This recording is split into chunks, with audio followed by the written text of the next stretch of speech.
तो ऑपरेशन सिंदूर से जुड़ी ये प्रेस ब्रीफ जो बस अब से कुछ देर में शुरू होने जा रही है और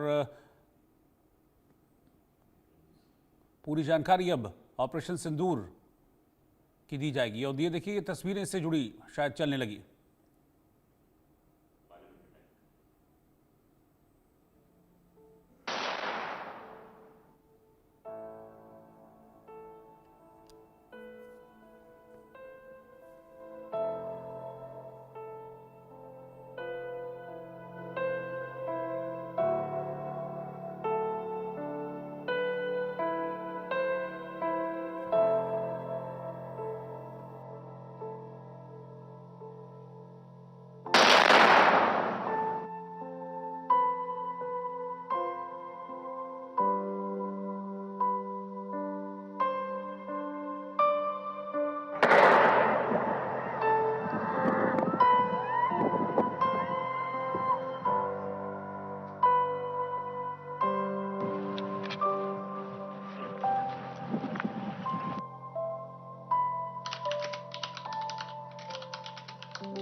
प्रेस ब्रीफ शुरू हो गई। ठीक है।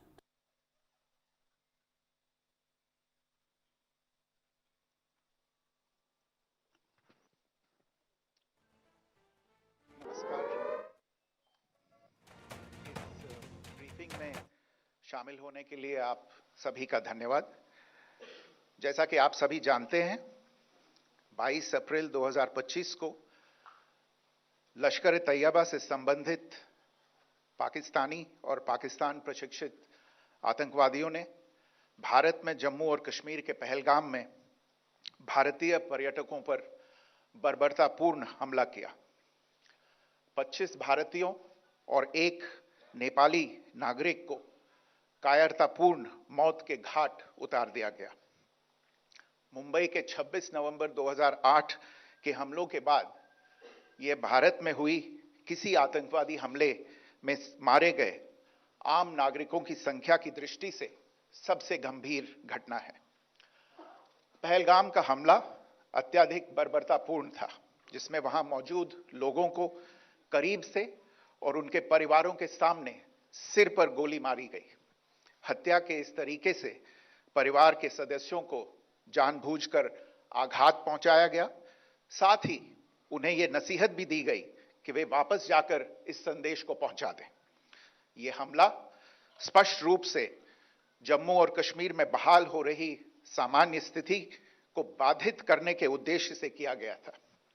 चूंकि पर्यटन फिर से अर्थव्यवस्था का मुख्य आधार बन रहा था, इस हमले का मुख्य उद्देश्य इसे प्रतिकूल रूप से प्रभावित करना था। पिछले वर्ष आप सभी जानते हैं, 2.25 करोड़ से अधिक पर्यटक कश्मीर आए थे।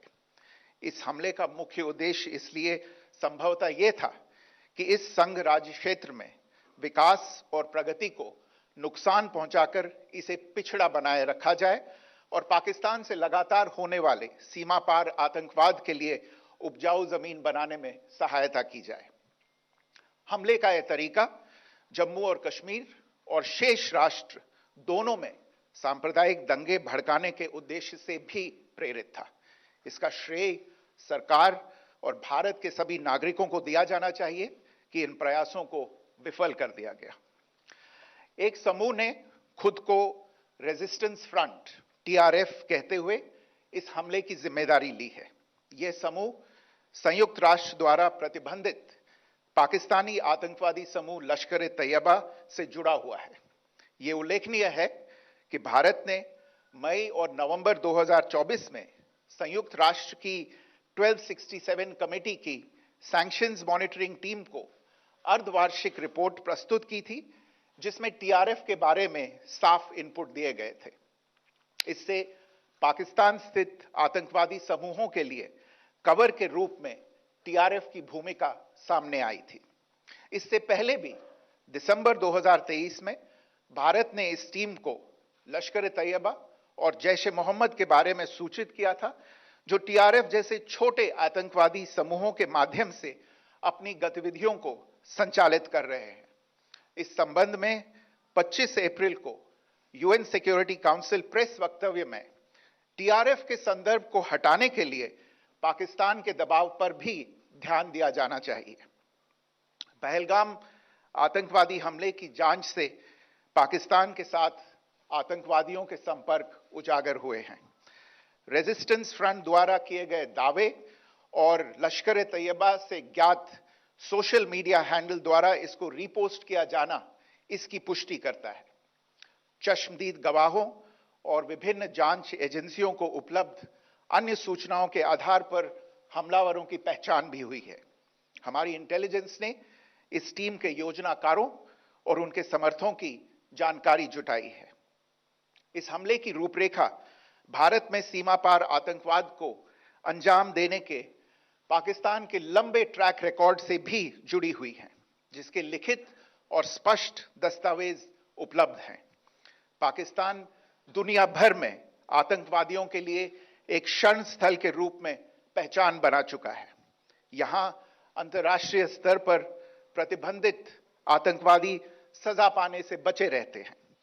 इसके अलावा पाकिस्तान ने इस मुद्दे पर विश्व और फाइनेंशियल एक्शन टास्क फोर्स जैसे अंतर्राष्ट्रीय मंचों को जानबूझकर गुमराह करने के लिए भी जाना जाता है।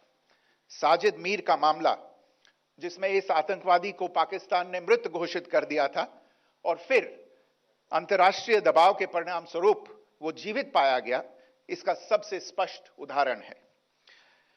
यह स्वाभाविक है कि पहलगाम में हुए इस हमले से जम्मू और कश्मीर के साथ साथ भारत के अन्य भागों में भी आक्रोश देखा गया। हमलों के बाद भारत सरकार ने स्वाभाविक रूप से पाकिस्तान के साथ संबंधों को लेकर कुछ कदम उठाए। आप सभी उन निर्णयों से अवगत हैं जिसकी घोषणा 23 अप्रैल को की गई थी। तथापि यह आवश्यक समझा गया कि 22 अप्रैल के हमले के अपराधियों और उनके योजनाकारों को न्याय के कटघरे में लाया जाए। हमलों के एक पखवाड़े के बाद भी पाकिस्तान द्वारा अपने क्षेत्र या अपने नियंत्रण वाले क्षेत्रों में आतंकवादियों की इंफ्रास्ट्रक्चर के विरुद्ध कार्यवाही करने के लिए कोई स्पष्ट कदम नहीं उठाया गया है। उल्टे वो इनकार करने और आरोप लगाने में ही लिप्त रहा है।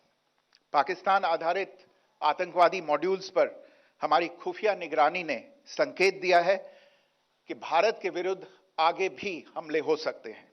अतः इनको रोकना और इनसे निपटना दोनों को बेहद आवश्यक समझा गया।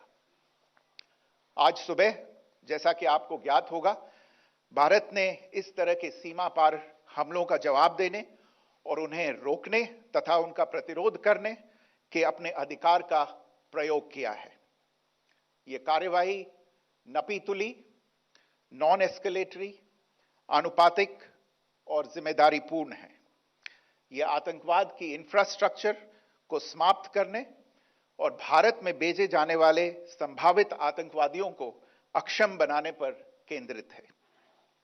आपको यह भी स्मरण होगा कि 25 अप्रैल 2025 को संयुक्त राष्ट्र सुरक्षा परिषद ने पहलगाम आतंकवादी हमले पर एक प्रेस वक्तव्य जारी किया था, जिसमें आतंकवाद के इस निंदनीय कार्य के अपराधियों, आयोजकों, फाइनेंसरों और प्रायोजकों को जवाबदेह ठहराने और उन्हें न्याय के दायरे में लाने की आवश्यकता पर जोर दिया गया था। भारत की आज की इस कार्रवाई को इसी संदर्भ में देखा जाना चाहिए। Good morning. Thank you all for joining this briefing. As you are all aware, on April 22, 2025, Pakistani and Pakistan-trained terrorists belonging to the Lashkar-e-Taiba carried out a savage attack on Indian tourists at Pahalgam in Jammu and Kashmir in India.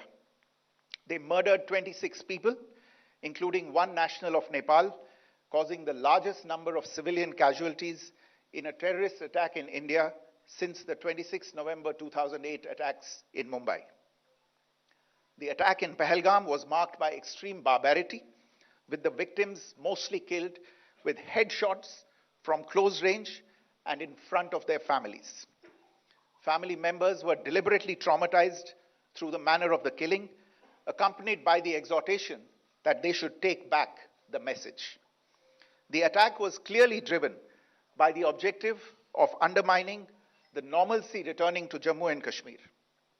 In particular, it was designed to impact the mainstay of the economy, tourism, with a record 23 million tourists visiting the valley last year. The calculation, presumably, was that harming growth and development in the Union Territory would help keep it backward and create fertile ground for continued cross-border terrorism from Pakistan. The manner of the attack was also driven by an objective of provoking communal discord, both in Jammu and Kashmir and the rest of the nation. It is to the credit of the government and the people of India that these designs were foiled. A group calling itself the Resistance Front has claimed responsibility for the attack. This group is a front for the UN-proscribed Pakistani terrorist group Lashkar-e-Taiba.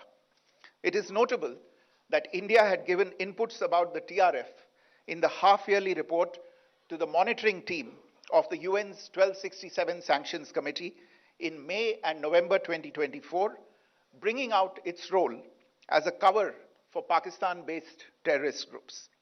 Earlier too, in December 2023, India had informed the monitoring team about Lashkar and Jaish-e-Mohammed operating through small terror groups such as the TRF.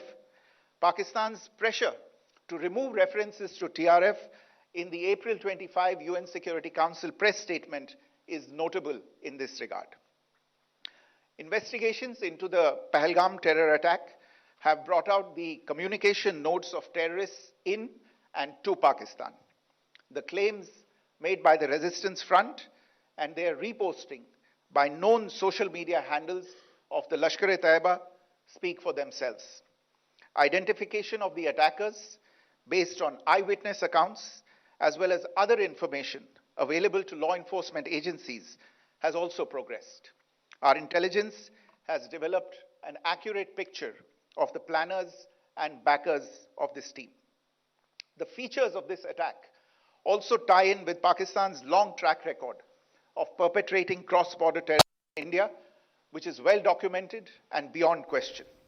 Pakistan also has a well-deserved... तो आपको बता दें कि देश के विदेश सचिव विक्रम मिस्त्री पत्रकारों को संबोधित कर रहे हैं और पत्रकारों को संबोधित करते हुए उन्होंने ये बताने की कोशिश की है कि आतंकवाद के खात्मे को लेकर भारत लगातार अपनी उपस्थिति दर्ज कराता रहा है, लेकिन इस वक्त जो पहलगांव में हमला हुआ था जिसमें 26 नागरिक मारे गए थे, खुद इस बात को स्वीकार किया था टीआरएफ ने कि पहलगांव हमले की जिम्मेदारी उनकी है।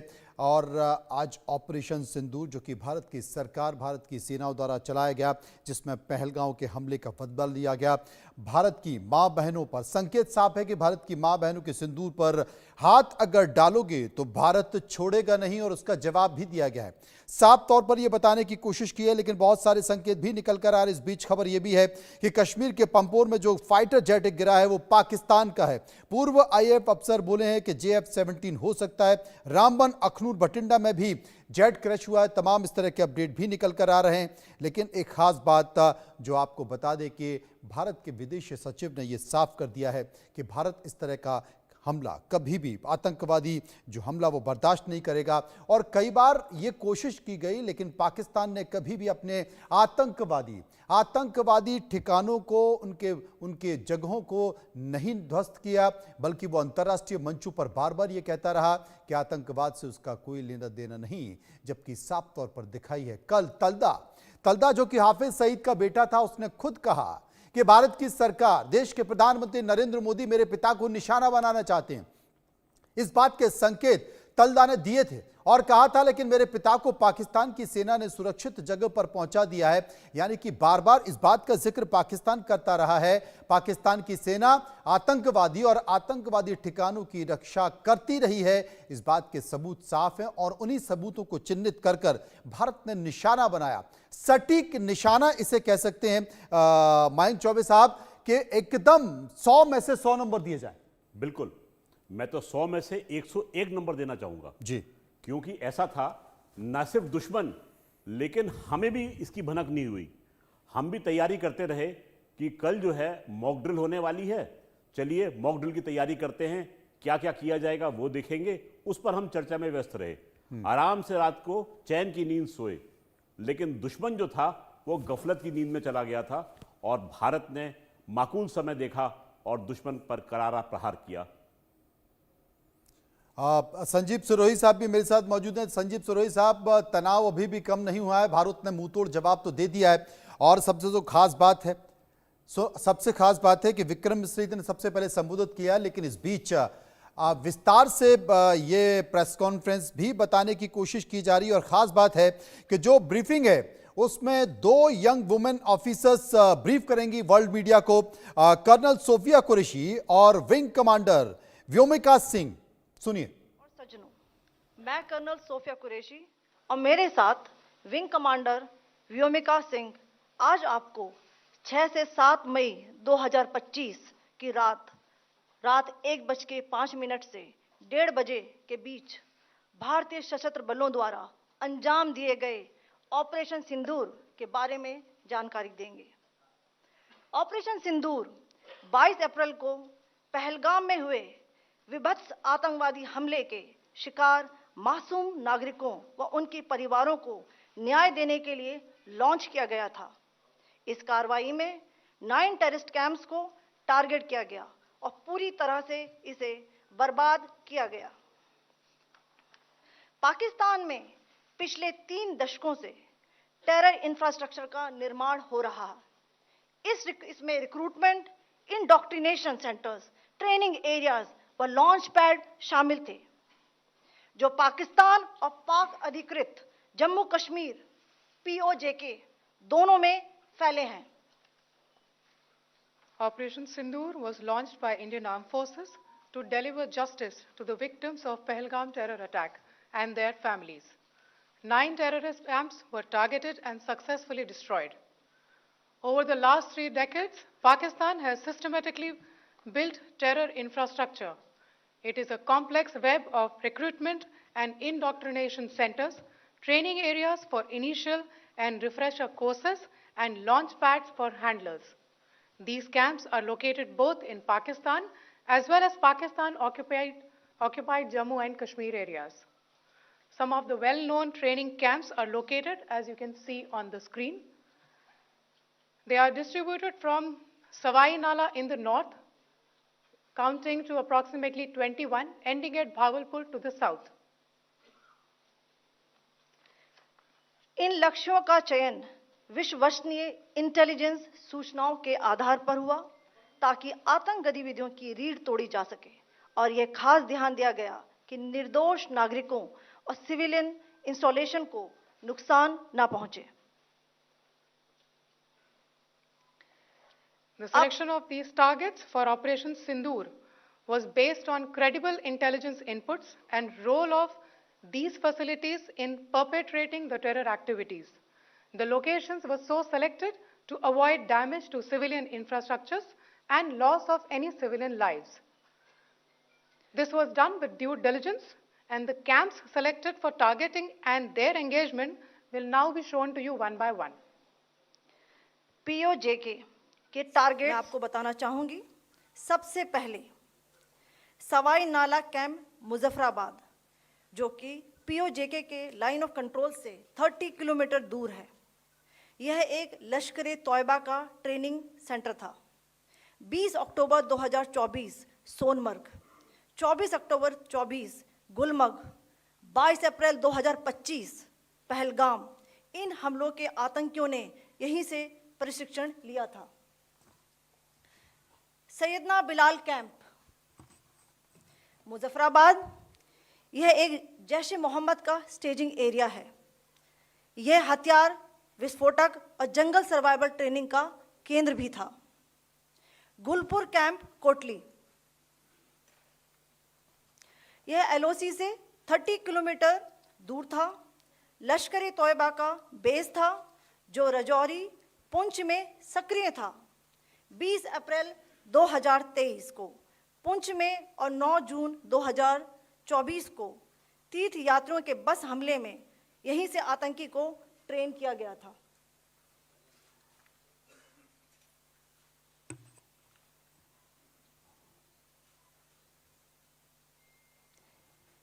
बरनाला कैंप बिंबर, ये एलओसी से 9 किलोमीटर दूर है।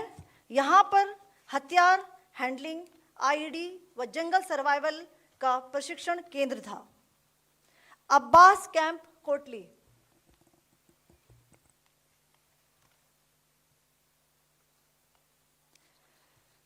यह एलओसी से 13 किलोमीटर दूर है। लश्कर ए तोयबा का फिदाइन यहाँ तैयार होता था। इसकी कैपेसिटी 15 टेररिस्ट को ट्रेन करने की थी।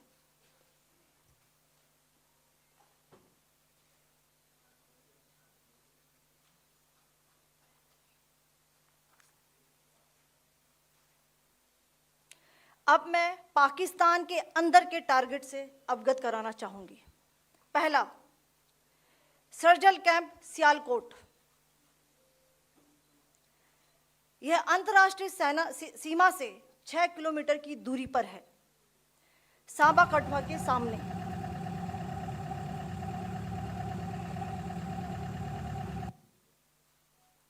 मार्च 2025 में जम्मू एंड कश्मीर पुलिस के 4 जवानों को की जो हत्या की गई थी, उन आतंकवादियों को इसी जगह पर ट्रेन किया गया था। दूसरा, महमूना जाया कैंप सियालकोट। यह 18 से 12 किलोमीटर आईबी से दूर था।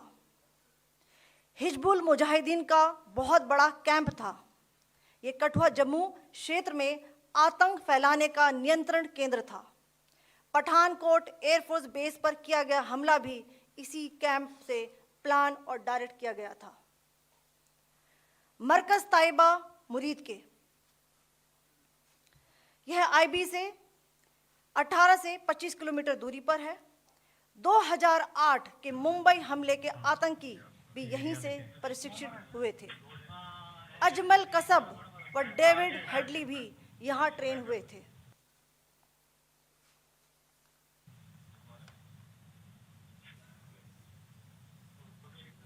आगे दूसरा आया।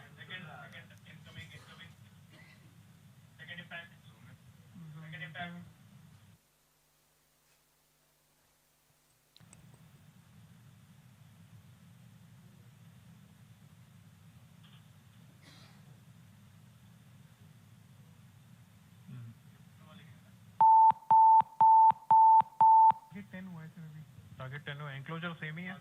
7 it is hit the target. हाँ हाँ।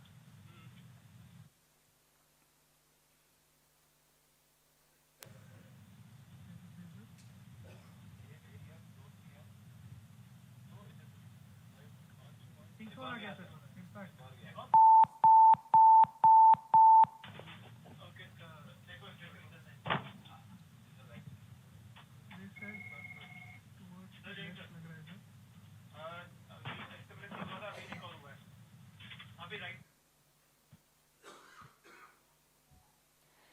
मरकज सुभान अल्लाह भावलपुर, ये इंटरनेशनल बाउंड्री से 100 किलोमीटर दूर है। जैश ए मोहम्मद का मुख्यालय था। यहाँ पर रिक्रूटमेंट, ट्रेनिंग व इंडोक्ट्रिनेशन का केंद्र भी था। शीर्ष आतंकी अक्सर यहाँ आते थे।